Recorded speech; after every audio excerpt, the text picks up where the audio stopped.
Catholicate 1912 മുതൽ 1934 വരെ കണ്ടനാട് ഭദ്രാസനം.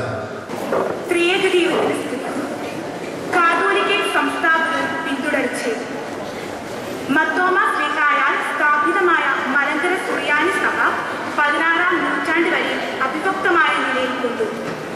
അപ്പോസ്തോലിക പാരമ്പര്യമുള്ള ഈ സഭയുടെ വിശ്വാസ ആചാരാനുഷ്ഠാനങ്ങൾ 16-ാം നൂറ്റാണ്ട് വരെ പൗരസ്ത്യ സുറിയാനി അഥവാ പേർഷ്യൻ ബന്ധത്തിൽ തുടർന്നു വന്നു. വ്യാപാര ബന്ധങ്ങൾ പേർഷ്യൻ രാജ്യങ്ങളുമായി ദക്ഷിണേന്ത്യക്കുണ്ടായിരുന്നു. പേർഷ്യൻ സഭയിൽ പ്രശ്നങ്ങളും വിഭാഗതയും ഉണ്ടായപ്പോൾ കുറെ പേർ പലപ്പോഴായി ഇവിടെ വരികയും കുടിയേറി പാർക്കുകയും ചെയ്തു. ക്നാനായി തോമൻ തുടങ്ങിയവരുടെ വരവ് ഇങ്ങനെയാണ്. 16-ാം നൂറ്റാണ്ടിന്റെ ആരംഭത്തിൽ പോർച്ചുഗീസുകാരുടെ ആഗമനം മർത്തോമ ക്രിസ്ത്യാനികളെ ഗുരുതരമായി ബാധിച്ചു. അവരുടെ രാഷ്ട്രീയ ആധിപത്യവും ഇവിടുത്തെ ക്രിസ്ത്യാനികളെ റോമൻ ആധിപത്യത്തിന്റെ കീഴിൽ കൊണ്ടുവരാനുള്ള അത്യുത്സാഹവും 1599 ഉദയംപേരൂർ പെന്തക്കോസ്തിലേക്ക് നയിച്ചു. ഗോവയിലെ ഗവർണർ മെനസേസിന്റെ തന്ത്രപരവും അതിസമത്വവുമായ നീക്കങ്ങൾ മലങ്കര സഭയെ കാതോലിക്ക സഭയെ ലയിപ്പിച്ചു. എന്നാൽ വിശ്വാസവും പാരമ്പര്യവും മുറുകെ പിടിച്ചവർ, വിദേശ ആധിപത്യത്തെ എതിർത്തവർ, നല്ലൊരു വിഭാഗം ഇതിനെ അതിജീവിച്ച തോമ അർക്കതയാക്കോന്റെ നേതൃത്വത്തിൽ ഉയർത്തെഴുന്നേറ്റു. അരനൂറ്റാണ്ടിനു ശേഷം 1653 കൂലൻകുരിശ് സത്യം എന്ന വിപ്ലവത്തിലൂടെ റോമൻ സഭയുമായുള്ള ബന്ധം വിടർത്തി സ്വാതന്ത്ര്യവും മൗലികവുമായ ഒരു സഭയായി നിലനിൽക്കാൻ പൗരസ്ത്യ സഭാ സ്വഭാവത്തിൽ തന്നെ തുടരുവാൻ നമ്മുടെ സഭയ്ക്ക് കഴിഞ്ഞു. 18-ാം നൂറ്റാണ്ട് മുതൽ പാശ്ചാത്യ പ്രോട്ടസ്റ്റുകളും മിഷണറിമാരും ഇന്ത്യൻ സുവിശേഷ പ്രവർത്തനത്തിന് വരുന്ന ബ്രിട്ടീഷ് ആധിപത്യത്തിന്റെ ഉപോൽപ്പന്നമായിട്ടാണ് പല പ്രൊട്ടസ്റ്റന്റ് സഭാ സമൂഹങ്ങളും അവരുടെ പ്രവർത്തനപരമായി സ്ഥാപിതമായി. 1736 മാവേലിക്കര പടിയോല വഴിയായി പാശ്ചാത്യ മിഷണറിമാരുടെ അതിരുകടന്ന പ്രവർത്തനങ്ങൾ തടയാൻ കഴിഞ്ഞെങ്കിലും അന്തോക്യൻ ബന്ധത്തിന് ഒരുങ്ങേണ്ടി വന്നു. 1895 അന്തോക്യൻ പാത്രിക്കീസ് പത്രോസ് തൃതീയൻ മലങ്കരയിലെത്തി 7 ഭദ്രാസനങ്ങളായി സഭയെ തിരിച്ചു. മലങ്കര മെത്രോപൊളിറ്റയുടെ അധികാര അവകാശങ്ങളെ കുറച്ചു കൊണ്ടുവരികയായിരുന്നു ആ വിഭജനത്തിന്റെ ലക്ഷ്യം. ഈ കാലത്ത് പരിഷ്കരണവാഹികളായ ഒത്തുചേർന്ന് മർത്തോമ സഭ എന്ന പേരിൽ തിരിഞ്ഞുപോയി. വിഭാഗീയതയ്ക്കും സഭാ പ്രശ്നങ്ങൾക്കും കാരണമായി. വിദേശ ബന്ധം വിദേശ ആധിപത്യമാണെന്ന് തിരിച്ചറിഞ്ഞ് ഗ്രന്ഥദർശിയായ വട്ടശ്ശേരി മദ്വന്യാസോസ് തദ്ദേശീയമായ ഭരണ സംവിധാനം വേണമെന്ന് ആഗ്രഹിക്കുകയും അതിനുവേണ്ടി പ്രവർത്തിക്കുകയും ചെയ്തു. വിദേശ മെത്രാന്മാരെ മലങ്കര ഭരിക്കുവാൻ അദ്ദേഹം സമ്മതിച്ചില്ല. അതിന്റെ പേരിൽ 1911 മെയ് 31 അദ്ദേഹത്തെ പാത്രിക്കീസ് മുടക്കി. കർമ്മനിരതനായി തിരുമേനി അബ്ദുൾ മസീഹ പാത്രിക്കീസുമായി ബന്ധപ്പെടുകയും അദ്ദേഹം മലങ്കരയിലെത്തുകയും സ്വാതന്ത്ര്യവും സുഖിയുമായ ഒരു കാതോലിക്കേസിനെ മലങ്കരയിൽ വാഴിക്കുന്നതിന് നടപടികൾ സ്വീകരിക്കുകയും ചെയ്തു.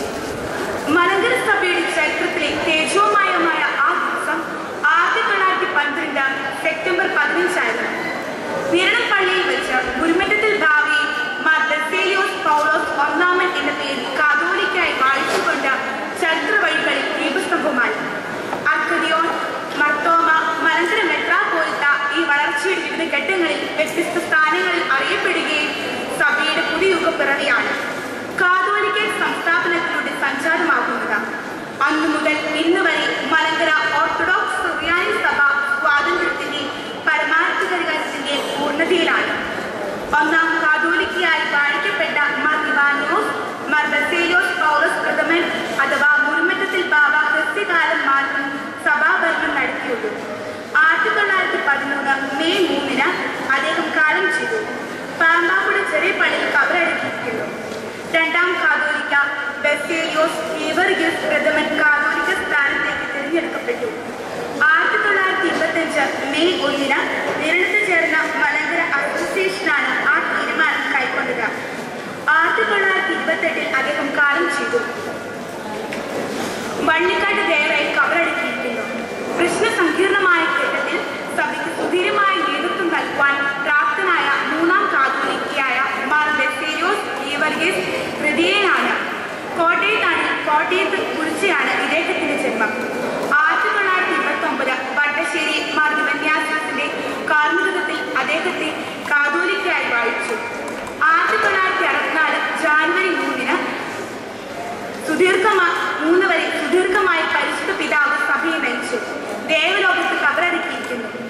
പരിശുദ്ധ ബെസേലിയോസ് ഔഗൻ ബാബ 1962 നിയുക്ത കാതോലിക്കയായി തെരഞ്ഞെടുക്കപ്പെട്ടിരുന്നു.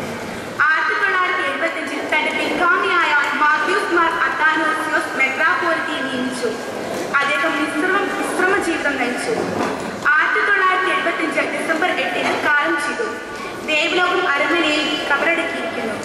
1975 ഒക്ടോബർ 27-ന് പരിമല സെമിനാരിയിൽ വെച്ച് മാർ ബെസേലിയോസ് മാത്യൂസ് പ്രഥമൻ എന്ന പേരിൽ കാതോലിക്കയെ വാഴിക്കപ്പെട്ടു.